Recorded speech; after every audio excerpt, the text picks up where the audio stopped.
안녕하세요. 강다솜입니다. 코기토 에르고 줌. 나는 생각한다, 고로 존재한다 라는 뜻인데요. 사색의 공동체가 되어주세요. 서로의 생각에 스며들어서 불확실한 이 시대를 살아가는 지혜를 한번 찾아볼까 합니다. 그 첫걸음, MBC 사색의 공동체 스미다 여신 걸 환영합니다.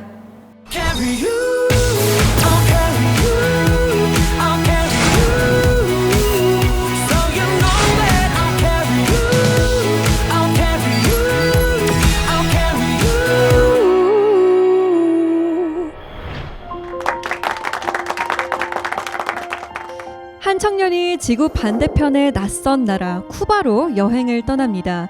그 여행에서 그 청년은 아주 우연한 만남을 갖게 되는데요. 그 우연한 만남이 청년의 운명을 아주 송두리째 뒤흔들어 놓습니다. 전도 유망했던 변호사였는데 돌연 카메라를 들고 다큐멘터리를 찍게 된 건데요. 오늘 다큐 영화 헤로니모의 전우석 감독을 지금 만나보시죠.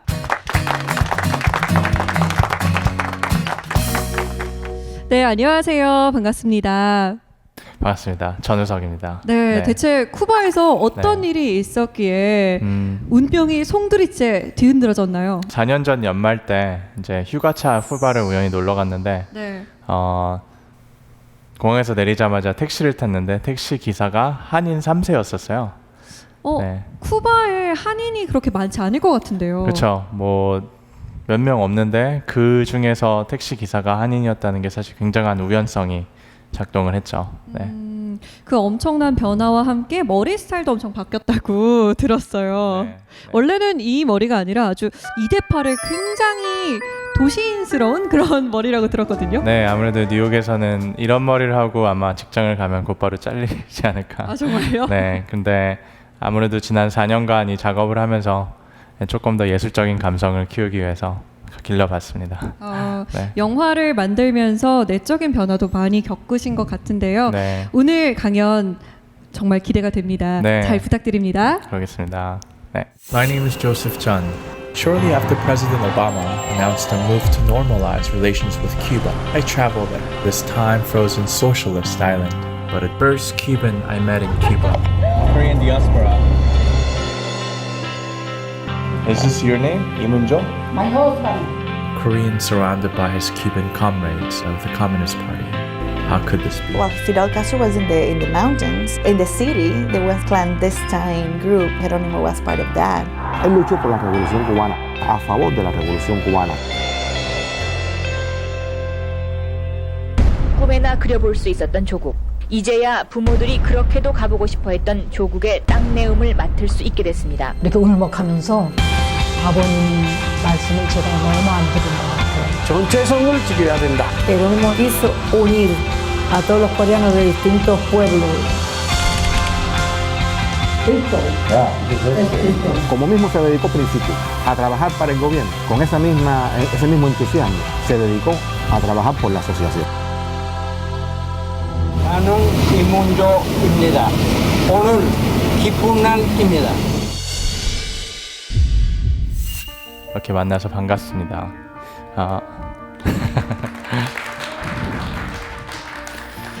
작년 말에 헤로니모가 국내에서 개봉을 했어요. 근데 같은 날 겨울왕국도 같이 개봉했습니다. 그래서 사실 저도 만약 내 영화가 10만, 50만, 100만 혹은 니마 내 강을 건너지마 혹은 유명한 다른 다큐멘터리처럼 몇백만의 관객이 들면 얼마나 좋을까 이런 상상을 해본 적도 사실 있는데요. 우리가 많은 관객은 이렇게 동원하지 못했지만 저는 적어도 하나의 키워드를 헤로니모가 우리 국민에게 이렇게 제시를 했다고 생각합니다. 그 단어는 디아스포라라는 말인데요. 혹시 디아스포라라는 말을 들어본 적이 있으신가요? 디아스포라는 이런 뜻입니다.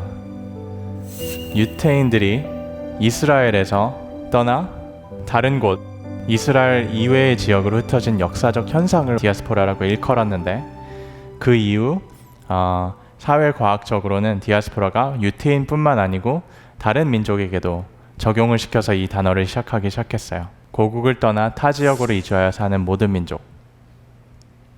여러분은 혹시 코리안 디아스포라, 그러니까 한인 디아스포라에 대해서 살면서 생각해 보신 적이 있으신가요? 여러분들은 그들을 얼마나 알고 있다고 생각하시나요? 혹은 그들이 누구인지, 우리와 같은 민족에서 출발했지만 한반도 밖에서 살아가는 그들에 대해서, 그들의 존재에 대해서, 그들의 역사에 대해서, 그들의 현재에 대해서 생각해 보신 적이 있으신가요?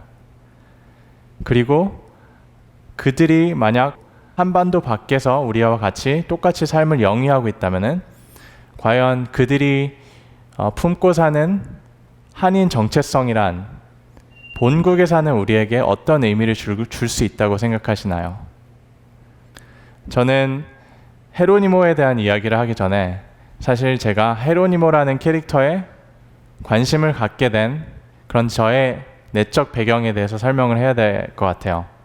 근데 그 배경은 여러분들이 보시듯이 4단계로 나눠집니다.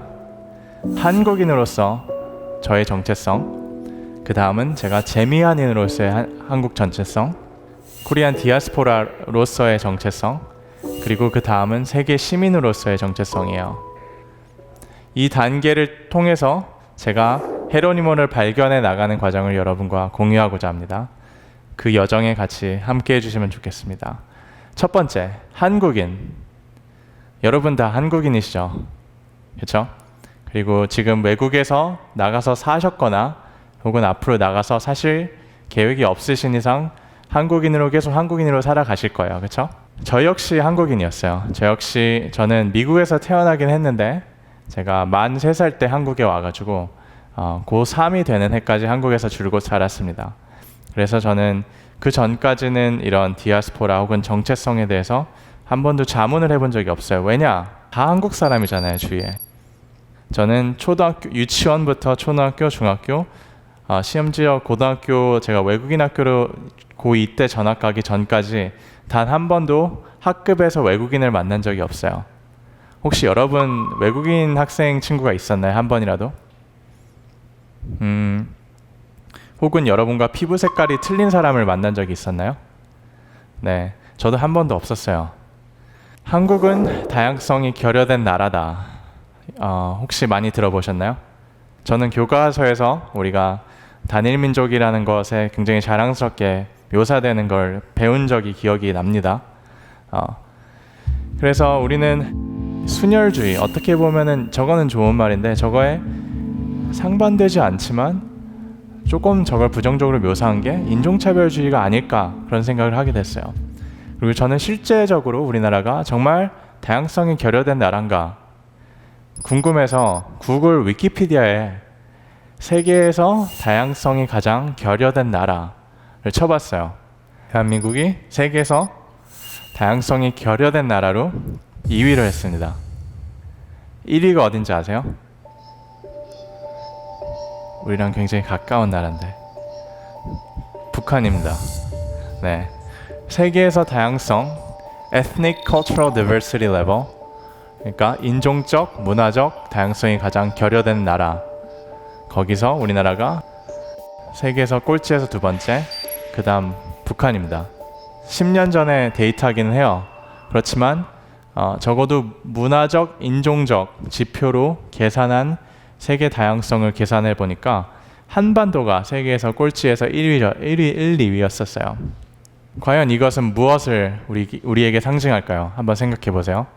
그것은 우리가 스스로의 정체성에 대해서 고민할 수 있는 환경적 배경이 결여됐다는 말이 아닐까 저는 생각해요. 말씀드렸듯이 저는 한국에서 자랐기 때문에 단 한 번도 저의 한인 정체성에서 정체성에 대해서 고민해 본 적이 없었어요. 근데 이제 제 인생에서 첫 번째 브레이크가 걸립니다. 사실 아버지가 저한테 한번 물어봤거든요. 한번 너는 미국 시민권이 있는데 미국에 가서 살래? 혹은 너는 한국 고등학교에서 지금처럼 줄곧 자라날래? 그래서 그때 막 고민하던 기억이 나요. 그때 제가 어떤 사람의 권유로 죽은 시인의 사회는 영화를 봤는데 그것을 보고 Carpe Diem, 여기서 Carpe Diem이 나오거든요. Seize the day. 지금 이 순간을 내 것으로 만들어라. 그래서 저는 미국을 가기로 택했습니다. 네, 그런 기회가 있고 그런 선택권이 있었다는 건 굉장히 행운이었죠, 어떻게 보면은. 그래서 저는 미국에 딱 도착했는데 그때 처음으로 저는 다수의 일원에서 소수의 일원이 되는 경험을 했어요. 그 전까지는 단 한 번도 내가 한국에서 소수인이라고 생각해 본 적이 없었어요. 고등학교를 가면은, 중학교를 가면, 초등학교를 가면 다 나와 똑같이 생긴 친구들이 있고, 나는 한국인으로서 내가 떳떳하게 발언할 수 있고, 내가 길거리를 걸어가는데 내 생김새나 혹은 내 피부색이 노출이 되었을 때 다른 사람들이 나를 이상하게 쳐다보지 않고, 하지만 그와 정반대의 경험이 미국에서는 존재하는 거였어요. 다수의 일원이었다 소수의 일원이 되는 경험. 그것은 어떻게 보면은 제가 스스로 느끼고 있던 제 스스로에 대한 정체성을 완전히 바꿔버리는 경험이었었어요. 그래서 그때 제가 이제 느꼈었던 거는, 내가 만약 미국 사람이 되기로 결심을 해서 미국에 왔으면은 나한테는 아마 앞으로 2개의 선택권이 주어지겠다. 첫 번째, 내가 한국인의 정체성을 자랑스럽게 생각하고 다른 미국인들이 나를 있는 그대로 받아주기를 기대를 하는 것. 혹은 두 번째, 내가 갖고 있는 한국인의 정체성을 버리고 최대한 미국화, 주류화, 최대한 백인화가 되려고 노력을 해야겠다. 이런 생각을 처음에 되게 많이 했었어요. 여러분들은 어떨 것 같아요? 만약 여러분이 갑자기 미국에 아예 이민을 간다고 생각해 보세요. 그러면은 최대한 미국화 되려고 노력하시겠어요? 아니면은 한국인임을 자랑스럽게 생각하고 여러분 주변에 있는 미국 사람들이 자신을 있는 그대로 받아주기를 기대할 뿐이시겠어요? 이런 문제로 되게 고민을 하고 있다가 미국 대학을 딱 갔는데 대학교에서 이 사건에 대해서 배우게 됐어요. 그리고 이 사건이 제가 그 전에 갖고 있었던 한국과 미국 사이의 정체성 중에 갈팡질팡하던 거에 해결책을 제시를 했었어요. LA 폭동 사건에 대해서 들어보신 적 혹시 있으신가요? 들어보신 적 있으세요? 92년도에 LA 폭동 사건이 굉장히 크게 터졌었어요. 그리고 현재까지 미국에서는 이 사건이 흑백 갈등으로 이렇게 비춰지고 있어요. 근데 흑백 갈등 사이에 잊혀진 하나의 스토리가 있습니다. 그것은 미주에 사는, 특히 LA에 사는 한인들이 가장 큰 피해자 중에 하나였다는 거죠. 이제부터 여러분께 LA 폭동 사건에 대해서 조금 소개를 하겠습니다. 어느 날 어떤 한 행인이 주유소에서 기름을 넣고 있는데 반대편 고속도로에서 흑인이 16명의 백인 경찰들에게 둘러싸여서 막 구타를 당하는 이 장면을 목격한 거예요. 너무 충격을 받아서 이 사람이 소지하고 있던 비디오 카메라를 꺼내서 이 장면을 촬영을 했어요. 이걸 다음날 주류 언론에 다 뿌렸어요. 그러니까 미국 주류 언론에서 이거를 그날 아침에 보도를 했죠. 보도를 하고 난 다음에 어땠을까요? 미국에 정말 많은 인권, 그리고 특히 흑인 인권단체들이 일어나서 이제 외쳤습니다. 저거 봐라. 우리가 몇십 년 동안 공권력에 차별받는 사건이 이렇게 버젓이하게 우리 앞에 이제 나타나고 있다. 이것으로 인해서 미국 주류 사회의 그런 차별 정책 혹은 개개인들의 인종차별주의적인 성향이 이렇게 나타나지 않느냐. 이렇게 막 이게 사실 대화가 굉장히 공론화가 돼 있었어요. 건강하게. 막 그러던 중에 갑자기 이 모든 사건의 본질을 바꿔버리는 사건이 등장합니다.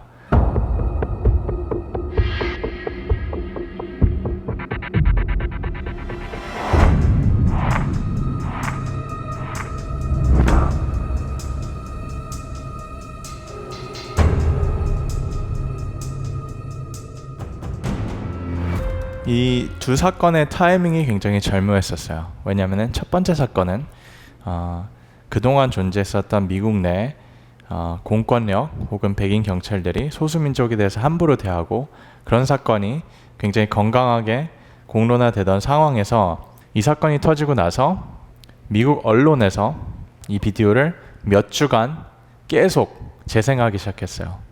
정치 음모론 중에서 이런 거 있잖아요. 하나의 사건을 덮기 위해서 다른 더 충격적인 사건을 한다. 이건 사실 제 주장이 아닙니다. 이 사건을 몇십 년 동안 오랫동안 연구한 학자들 혹은 인권 운동가들의 주장인데, 그 사람들이 주장하는 것은 첫째 사건을 덮기 위해서 두 번째 사건을 굉장히 극대화시켰다고 해요. 갑자기 그전에는 공권력에 대한 차별 정책 혹은 인종차별주의적인 공론화가 되던 시점에 갑자기 이 사건으로 인해서 한국, 흑인 갈등으로 이게 비화가 돼버렸어요. 그래서 그때부터 그 전까지 물론 안 좋았었던 한흑 관계가 이 사건으로 인해서 너무 더 안 좋아집니다.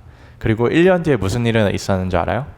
1년 뒤에 아까 한 명의 흑인 로드니 킹이 16명의 백인 경찰들로부터 막 구타당한 사건 있잖아요. 거기서 4명의 경찰이 기소가 됐었는데 무죄로 다 풀려났어요.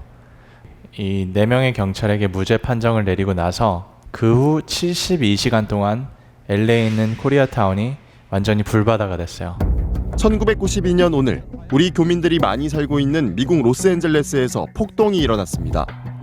발단은 이날 있었던 재판 결과 1년 전 흑인 청년 로드니 킹을 폭행한 백인 경찰들에게 무죄가 선고되자 격분한 흑인들이 거리로 뛰쳐나와 불을 지르고 상점을 약탈하기 시작했습니다.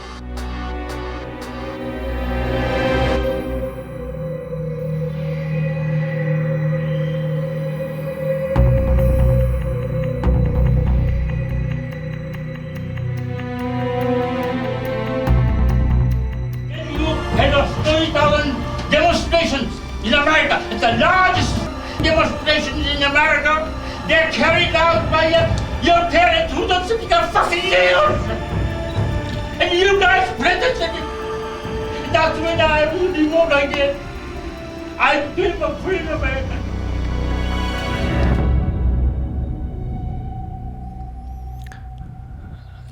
충격적이죠, 그렇죠? 실제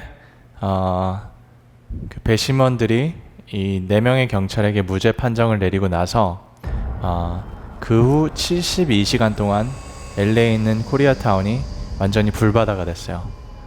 다 없어졌어요. 예, 상점이 다 불타오르고 모든 상점 주인들이 강탈당하고 사람도 죽고 72시간 동안 공권력, 경찰 부대가 어디 갔는지 아세요? 코리아타운 바로 옆에 여러분 베벌리힐스라는 굉장히 유명한 비싼 동네 있잖아요. 거기를 지키기 위해서 거기 앞에 바리케이드를 치고 72시간 동안 여기만 지키고 있었어요. 네. 그리고 저 멀리서 불타오르는 코리아타운의 사람들 서로 폭행하고 싸우고 그런 거는 버젓이 지켜보고 있었습니다. 아무도 한인들을 위해서 도와주지 않았어요. 그러니까 한인 주인들이 직접 총을 들고 와서 자기 스스로를 보호하기 위해서 저렇게 지켰습니다. 근데 미국 언론에서는 또 저거를 보도를 하면서 저 사람들 총 라이센스 있는지 검사해봐야 된다. 저 무법자들 봐라. 여기서 LA 시내 한복판에서 저렇게 총싸움을 하고 있다. 그러면서 한인들 어떻게 보면 범법자로 이렇게 비치는 그런 굉장히 편향된 보도를 굉장히 많이 했었어요. 그리고 마지막에 나왔던 저 할아버지 영상 있잖아요. 저는 저기서 제가 저 카메라를 촬영한 건데 저 할아버지를 학생으로서 저기 앉아있던 바로 그 자리에서 제 인생이 바뀌어버렸어요. 그 전까지만 해도 저는 내가 과연 한국인이 돼야 되냐 혹은 미국인이 돼야 되냐 이런 갈팡질팡을 하다가 LA 폭동 사건을 통해서 재미 한인이 되어야겠다. 코리안 아메리칸이 되어야겠다. 그 말인즉 미국 내 책임 있는 소수 민족이 되어야겠다. 그런 결심을 하게 되는 계기가 됐습니다. 제가 만약 오늘 여러분께 LA 폭동 사건을 소개를 하면서 한인이 순전히 피해자였다고 주장을 한다면 그건 역시 잘못된 주장이었을 거예요. 왜냐? 우리가 백인들을 보면서 미국에서 레이시스트라고 욕을 하는데 사실상 우리도 굉장히 레이시스트였어요. 한인 상점 주인들이 어떻게 보면 미국 주류 좀 있는 사람 혹은 백인 이런 분들한테는 굉장히 잘해줬지만 우리가 종업원으로 사용하는 혹은 우리의 손님인 다른 소수민족, 라틴 계열, 흑인 계열 혹은 다른 동남아 계열 이분들은 굉장히 무시했었어요. 오랫동안. 거기에서 늘 마찰이 있었고 이게 더 극대화되었습니다. 그래서 두 가지 의식 변화가 일어나요. 첫 번째, 우리 스스로 존재하는 인종차별주의 그거에 대해서 우리가 자문하기 시작했어요. 그리고 그때까지만 해도 공동체적 의식이 결여가 됐었어요. 여러분 70년, 80년, 90년대 미국 간 친구들 혹시 알아요? 혹은 엄마 친구, 엄마 아빠 친구들 보시면은 아메리칸 드림을 위해서 갔어요. 여기서 말하는 아메리칸 드림이 뭐였을까요? 대부분 경제적으로 성공하는 거였어요. 그리고 자녀들을 좋은 교육을 시켜서 좋은 대학교로 보내서 좋은 직업을 갖게 하는 게 아메리칸 드림이었어요. 미국에 가서 내가 책임 있는 성숙한 미국 시민이 돼야겠다 이렇게 생각하고 간 사람은 사실 많이 없었을 거예요. 근데 이 사건이 터지고 나서 모든 사람들이 공동체적으로 자각을 하기 시작했죠. 이렇게 해서 더 이상 살면 안 되겠다. 아메리칸 드림의 definition, 정의가 바뀌어야겠다. 그래서 자아 성찰이 이뤄지고 두 번째, 권력 신장. 당시 엘리 폭동 사건이 터졌을 때 공직에 선출된 재미 한인이 단 한 명도 없었어요. 그러니까 스스로 우리를 나와서 대변할 수 있는 사람이 없는 거예요. 그리고 미디어, 언론의 중요성을 그때 굉장히 절감을 했었어요. 그래서 우리도 미디어에 나가서 진출을 해서 편향되지 않은 보도를 해야겠다. 우리 소수민족을 대변하는 그런 직업군을 가져야겠다. 더욱 중요한 것은 다른 커뮤니티와 우리가 화합하고 공존하는 법을 배워야겠다. 코리안 아메리칸 사이키, 이런 심리가 완전히 바뀌어버리게 됩니다. 경제적 안정성과 생존에서 미국 시민의 책임 있는 소수민족으로 거듭나는 계기가 되었어요.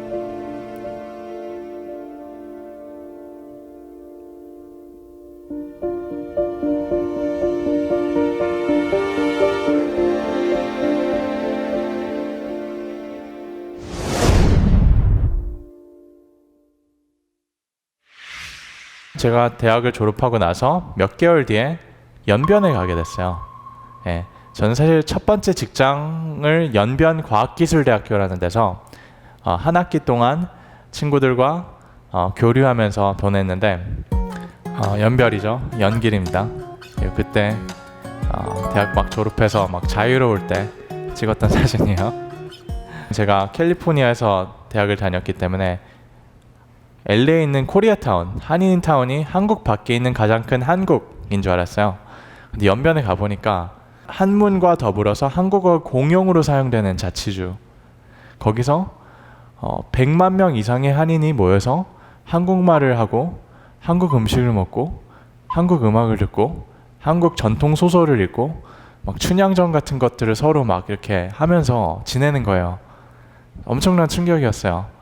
그 전까지만 해도 내가 미국인이 되느냐 한국인이 되느냐 재미 한인 정체성이 있다 이러던 중에 또 다른 한인의 세계를 처음으로 맛보게 된 거죠. 그래서 거기서 많은 조선족 친구들을 사귀게 돼요. 어느 날 일수라는 친구가 저한테 형님 이번 주말에 뭐 합니까? 이렇게 물어보는 거예요. 그래서 별거 없다고. 그러니까 자기 고향을 저한테 소개시켜주고 싶대요. 그러더니 그래 같이 가자. 그러니까 저희가 막 굉장히 허름한 버스에 타서 막 탈탈탈탈 거리면서 막 오랫동안 한두 시간인가 해서 왕청이라는 도시에 도착했어요. 왕청. 우리 할머니 소개시켜주겠다고. 집에 들어가니까 할머니랑 남동생이 있더라고요. 좀 이상하지 않아요? 오랜만에 집에 갔는데 할머니랑 남동생만 있어요. 엄마 아버지는 어디 있어? 그러니까 엄마 아버지는 한국에서 노동을 하고 계시대요. 엄마 아버지가 노동하시는 돈으로 저희가 대학을 가고 여기서 끼니를 때우고 있다고 하더라고요. 굉장히 허름한 집이었는데, 그러면서 할머니가 저한테 맛있는 옥수수죽을 해주셨었어요. 아직도 그 맛이 기억나요. 되게 정이 듬뿍 담겨있는 되게 맛있는 죽이었는데, 부모님이 한국에서 막노동을 하면서 되게 차별을 많이 받고 있다고 저한테 그때 얘기를 해줬어요. 네. 그때만 해도 지금처럼 한국에서 조선족이 많이 화제가 되거나 이렇게 부정적인 이미지가 많을 때는 아니었었어요. 제가 갖고 있는 사실 조선족에 대한 이미지는 이 사건 혹은 이와 비슷한 사건 여러 개가 형성합니다.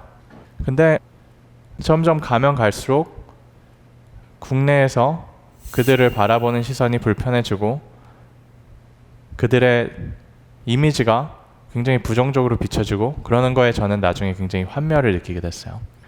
제가 독일에 또 배낭여행을 했었어요. 10년 전에. 근데 우연히 함부르그라는 도시에 있는 독일 한인들을 만나게 됐어요. 제독 한인 형 집에서 자는데 그 형이 조세바 오늘 밤에 함부르그에 있는 독일 후손들이 독일 한인 후손들이 모이는 자리가 있다. 같이 가볼래? 그래서 갔어요. 그러니까 한 100명 정도 되는 독일 한인 후손들이 2세들이 모여서 같이 대화를 나누고 정체성에 대해서 토론을 하고 같이 축배를 즐기고 막 파티도 하고 그러는 걸 보면서 또 다른 충격을 먹었습니다. 제가 법대를 다닐 때 브라질 상파울로에 인턴을 하러 갔어요. 거기도 역시 5만 명 정도 교포가 있어요. 브라질에. 그 중에는 당연히 호녀라도 있고 다양각색의 사람들이 있었습니다. 2010년에 또 남아공에 인턴을 하러 갔어요.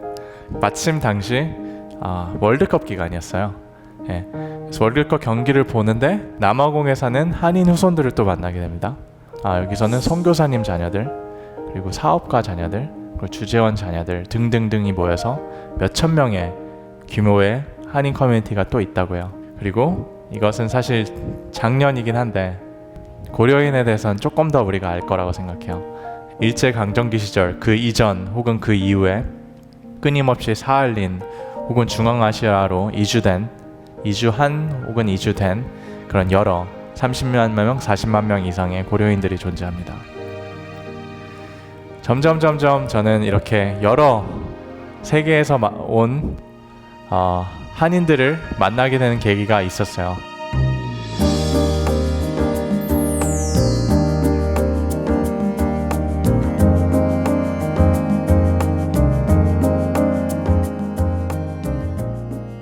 여기서 질문을 하나 드릴게요. 세계 전역에 한인들이 몇 명이나 사는지 아시나요?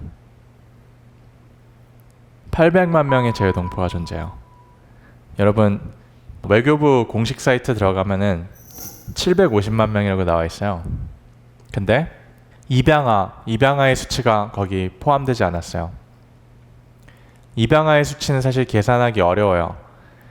그나마 남아있는 홀트나 여러 다른 비영리 기관을 통해서 낸 게 20만 명인데 그것도 공식적인 본인들이 말하는 공식적인 수치인데 사실 비공식이 훨씬 더 많을 수도 있어요. 그렇죠? 여러분 생각해 보세요. 800만 명의 숫자가 얼마나 큰 숫자일까? 서울 다음으로 큰 도시가 어디가 있죠? 부산, 그렇죠? 대전, 대구. 부산, 대전, 대구의 인구를 다 합한 게 몇 명인 줄 아세요? 730만 명이에요. 네, 그것보다 훨씬 더 많은 숫자의 재외동포가 존재합니다. 저는 재외동포를 얘기하면서 유태인의 예를 많이 공부하고 있어요. 유태인 디아스포라, 우리 많이 듣죠? 유태인은 거의 3000년 동안 나라가 없었어요. 솔로몬 이후에 나라가 2개가 됐다가 바빌론이 쳐들어오면서 그때부터 모든 유태인, 우리가 일컫는 모든 유태인은 이스라엘이 자기 본국이 없으면서 살아가던 사람들이었어요. 그렇죠? 유태인 디아스포라가 3000년 동안 자기들 각국에서 떠돌아다니다가 이들이 모여서 1948년에 나라를 만들었어요. 이스라엘. 디아스포라가 모여서 나라를 만들었어요. 근데 생각해 보세요, 여러분. 디아스포라. 아까 제가 계속 한인 디아스포라 얘기했잖아요. 세계에서 인구 대비 우리 민족이 가장 많이 밖에 사는 나라 5개 중에 하나라고 합니다. 남한 인구의 16%가 밖에 살고 혹은 남북한 인구 10% 이상이 한반도 밖에 거주하고 있어요. 최근에 법률선 스님께서 쓰신 책이 있어요. 거기 책에서 굉장히 대범한 제안을 우리한테 해주셨어요. 뭐냐면은 우리 근현대사부터 각 세대마다 공통적 세대적 대의가 있었대요. 시대적 사명. 100년 전에 우리의 시대의 사명은 뭐였을까요? 증조부 시대 때 조국 독립을 위해서 모든 사람들이 싸우고 있지 않았을까요? 그럼 그 다음 세대는 어떤 세대일까요? 40년대부터 70년대 우리가 막 해방이 됐어요. 해방이 됐는데 갑자기 나라가 둘로 찢어지고 전쟁에서 온 나라가 폐허가 됐어요. 그때 우리나라가 세계에서 2번째로 못 사는 나라였잖아요. 좀 잘 먹고 잘 살자, 그렇죠? 경제 발전 이룩하자. 그 다음 세대는 뭐였을까요? 어느 정도 잘 먹고 잘 살게 됐어요. 근데 아직도 우리나라 대통령이 독재였고 인권이 아직 유린되고 개인적 자유가 없으니까 민주화를 이룩하자. 민주화가 아마 세대적 사명이었을 것 같아요. 그러면은 책에서 등장하는 다음 화두가 그럼 너네적 세대적 사명은 뭐냐? 우리의 세대적 사명은 뭘까요? 물론 취업이 중요하긴 하겠죠. 근데 취업이 과연 우리의 시대적 사명일까요? 적어도 법륜 스님께서 저한테 제안하신, 그리고 제가 공감할 수 있었던 세대적 사명은 사실 한반도예요. 다시 말하자면 그건 통일이에요. 통일이라는 화두가 사실 제 또래 혹은 저보다 젊은 친구들한테 크게 공감되지 않는다는 걸 저는 알고 있어요. 왜냐면은 우리가 더 손해보는 것 같기 때문에. 그렇죠? 저는 통일 한국이 진정으로 한반도뿐만 아니고 동아시아뿐만 아니고 세계사적 그런 역사적 사건이 될 수 있을 것 같아요. 제가 일주일 전에 베를린에서 헤로니모 저 영화 상영을 하고 왔는데, 거기는 베를린 벽이 무너진 지 30주년이 막 지났거든요. 물론 아직까지 서독 동독 간에 어느 정도의 미묘한 긴장감, 혹은 서독 사람과 동독 사람 간에 어느 정도의 차별, 그런 게 당연히 존재합니다. 하지만 아무도 통일에 대해서 이견을 내는 사람이 없어요. 당연히 우리를 위해서 필요했고, 당연히 역사적으로 중요한 사건이었고, 당연히 미래 후손들을 위해서 이건 불가피한, 당연히 이루어졌어야 될 그런 세대적 사명이었다. 우리는 너무 그걸 방치하고 있지 않나요? 지금 70년이 넘었는데. 그리고 우리가 그대로 보낸다면은 우리 후손들이 과연 우리보다 더 통일하고 싶을까요? 저는 이런 자문들을 많이 하고 있어요. 만약 여러분들이 여기까지 제 프레젠테이션을 듣고 나가신다면은, 저 전우석이라는 사람 하루 종일 코리안 디아스포라 혹시 저 사람 민족주의자 아니야? 이렇게 생각하실 수도 있어요. 저한테 가장 중요한 가치는 인본주의예요. 인본주의, 휴머니즘. 인본주의란 어떤 것이냐? 세계 시민관이에요. 세계 시민관. 전 디아스포라가 중요한 것이 민족주의에 기반한 게 아니고 인본주의에 기반했기 때문에 이게 중요하다고 생각해요. 그래서 제가 오히려 반문을 던지고 싶어요. 디아스포라가 중요하다면 과연 그러면은 제네동포, 이건 제외동포를 약간 뒤바꾼 언어 유희인데, 밖에서 살다가 다시 한국으로 들어온 사람들 있잖아요. 아까 말했던 조선족. 왜 우리나라에서는 조선족에 대한 역사에 대해서 제대로 가르치지 않고 범죄도시 같은 영화를 통해서 그들의 나쁜 이미지를 고착시킬까요?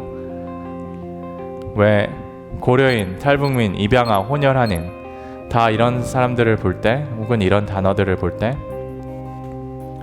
불편한 감정을 가지게 될까요? 솔직히 말해서 저런 사람들도 포용을 못하면서 우리가 어떻게 우리랑 피부 색깔이 다른 사람들을 수용하라고 말할 수 있겠어요? 광주에서 다문화 가정을 위해서 열심히 일하시는 박홍순 목사님이라는 분이 계세요. 이주민과 반대되는 말, 즉 우리를 지칭하는 거죠. 그 어떤 단어를 사용하시는지 아세요? 바로 옆에 있는 선주민이라는 단어를 사용했어요. 우리를 선주민이라고 일컫는 거예요. 한 번이라도 그렇게 생각해 본 적 있으세요? 이주민보다 조금 더 먼저 온 선주민, 그것뿐이다. 그것보다 더 이상의 의무를 왜 부여를 하느냐? 그들보다 조금 더 먼저 온 우린 선주민일 뿐이지 이주민과 별 다른 게 없다. 어휘 사용 하나가 또 시각을 바꿔줬습니다. 저한테는. 800만 명의 재외동포가 해외에서 소수민족으로 살아가든 국내로 들어오는 새로운 한인들에 대해서 우리가 과연 어떻게 생각해야 될지 여러분들이 또 같이 자문했으면 좋겠습니다. 가장 중요한 것은 우리가 세계 시민이 된 거라고 생각해요. 한국 민족주의자가 되는 게 아니고. 헤로니모는 여태까지 제가 이렇게 고민하고 씨름하던 정체성 이슈의 최종 결정판이었어요. 쿠바에 놀러 갔는데 쿠바 택시 기사를 만났는데 그 사람이 한인이었고 어떻게 여기 오셨어요? 그러니까 자신 할아버지가 애니깽 멕시코 농장에 100년 전에 팔려왔고 아버지는 쿠바 혁명에서 싸웠습니다. 이런 말을 딱 듣는 순간 저 사람이다. 저 사람이 모든 디아스포라가 갖고 있는 정체성 고민을 풀어줄 수 있는 사람이다. 저는 그 확신이 있었어요. From a hostel I booked several days ago just happens to be fourth generation Korean Cuban whose father was the legendary Geronimo Lim. Im Eun-jo in Korean. That's where everything started. Although Geronimo passed away in 2006, I got to meet Geronimo's wife, daughter, son, and other family members who told me about the incredible journey Jeronimo and his family had to go through in the past 100 years in Cuba. For instance, Jeronimo went to law school with Fidel Castro, participated in the Cuban Revolution, and later worked with Che Guevara as the top government official in the new Cuban government. Equally amazing is Jeronimo's father, Im Chang-tek, who took the initiative to collect funds from his friends in Mexico and Cuba in the 1930s and 40s to support Korea's independence movement against Japanese invasion force. For this effort, his name appears in Kim Bu's autobiography, 백범일지. So it was a kind of experience. 저는 헤로니모를 통해서 코리안 디아스포라 인식이 바뀌었으면 좋겠어요. 그래서 우리 서로의 이주 역사와 각자 이주민들의 정체성 형성 과정에 우리가 좀 더 관심을 가졌으면 좋겠어요. 그래서 디아스포라의 일원이다, 이런 공동체적 인식이 생겼으면 좋겠어요. 우리나라에서 재외동포라는 말이 초등학교 교과서에 작년까지 한 번도 등장하지 않았다고 합니다. 105개의 교과서가 있었는데 그거를 재외동포재단이라는 외교부 산하에서 조사를 해봤는데 재외동포라는 단어가 한 번도 존재하지 않았대요. 이게 과연 가능한 일인가요? 800만 명의 재외동포가 해외에서 사는데. 여러분, 디아스포라가 더 한국적입니다. 왠지 아세요? 여러분은 태어나서 숨만 쉬어도 한국인이잖아요. 한국에서. 그쵸? 아무것도 안 하고. 근데 해외에 나가는 순간 자신이 의식적으로 한국인이 되려는 노력이 없으면 한국인이 될 수가 없어요. 자신이 원하던 원치 않던 자신은 남들이 볼 때 한인인데 자신은 그만큼 노력을 해야 돼요. 의식적인 노력. 그래서 그들은 더 한국적일 때가 많습니다. 문화적으로, 역사적으로. 그리고 디아스포라가 저는 세계화의 통로라고 생각해요. 800만 명의 디아스포라, 우리 가족 같은 혈연의 가족들이 벌써 밖에 있는데 이들을 통해서 저는 세계화를 더 이뤄나갈 수 있다고 저는 믿습니다. 그래서 국가적, 지리적, 혈연적 중심에 대해 우리가 여태까지 한인들을 규정을 했는데 그걸 좀 더 넓혀보면 어떨까, 그런 생각을 해요. 디아스포라의 뿌리, 디아스포라의 본질은 고통이요. 자기 나라를 떠날 수밖에 없었던 고통, 새로운 나라에 적응할 수밖에 없었던 고통, 거기서 차별을 무릅쓰고 새로운 정체성을 만들 수밖에 없었던 고통. 하지만 그 고통은 혁신성을 갖고 올 수 있어요. 예, 저는 그 혁신성에 주목하고 싶어요. 그 혁신성은 저는 대한민국을 바꿀 수 있을 만큼 강력한 무기라고 생각합니다. 그리고 그 혁신성을 가진 800만 명의 재외동포 디아스포라가 한반도 밖에서 살고 있어요. 자, 마지막 비디오를 공유할게요. 이 비디오는 3주 전에 제가 청와대 오찬에 초대가 돼서 문 대통령 앞에서 발표했었던 비디오입니다. 헤로니모에 대한 소개인데 예고편은 아니고 제가 영화의 엑기스를 모아서 제가 생각하는 헤로니모가 생각한 조국이라는 홈랜드라는 조국이라는 개념에 대해서 썼던 편지를 같이 여러분과 공유하면서 마무리하겠습니다.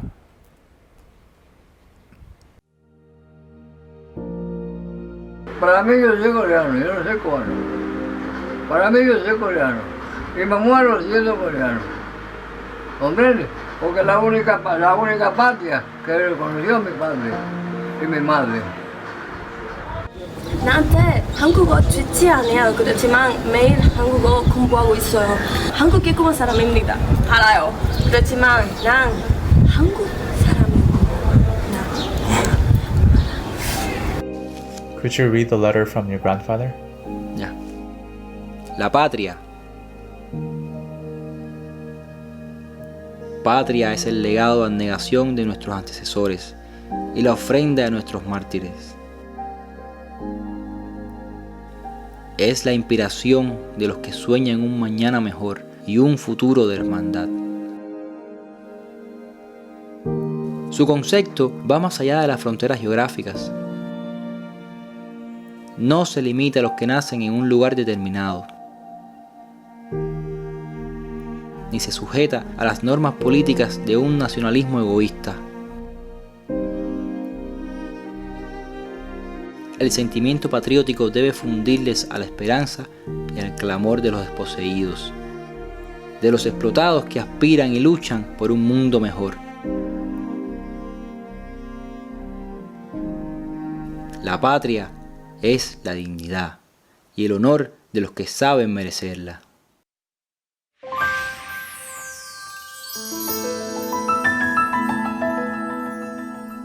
네, 강연 정말 잘 들었습니다. 저는 개인적으로 들으면서 이 세상을 바라보는 눈이 하나 더 떼어지는 느낌이었거든요. 아마 많은 질문들을 지금 갖고 계실 것 같아요. 지금 바로 마이크를 한번 넘겨볼 텐데요. 혹시 질문하실 분 계실까요? 아, 네. 강연 정말 유익한 강연이었던 것 같고 정말 잘 들었습니다. 이렇게 저희가 한반도 사는 한국인으로서 한 번쯤 생각해 봐야 할 그런 문제점을 던져주셨는데 혹시 이 다음에 더 어떤 목표가 있으신지. 기생충 영화 보셨나요? 기생충에서 송강호 씨가 대사 중에 이런 게 있죠. 무계획이 계획이다.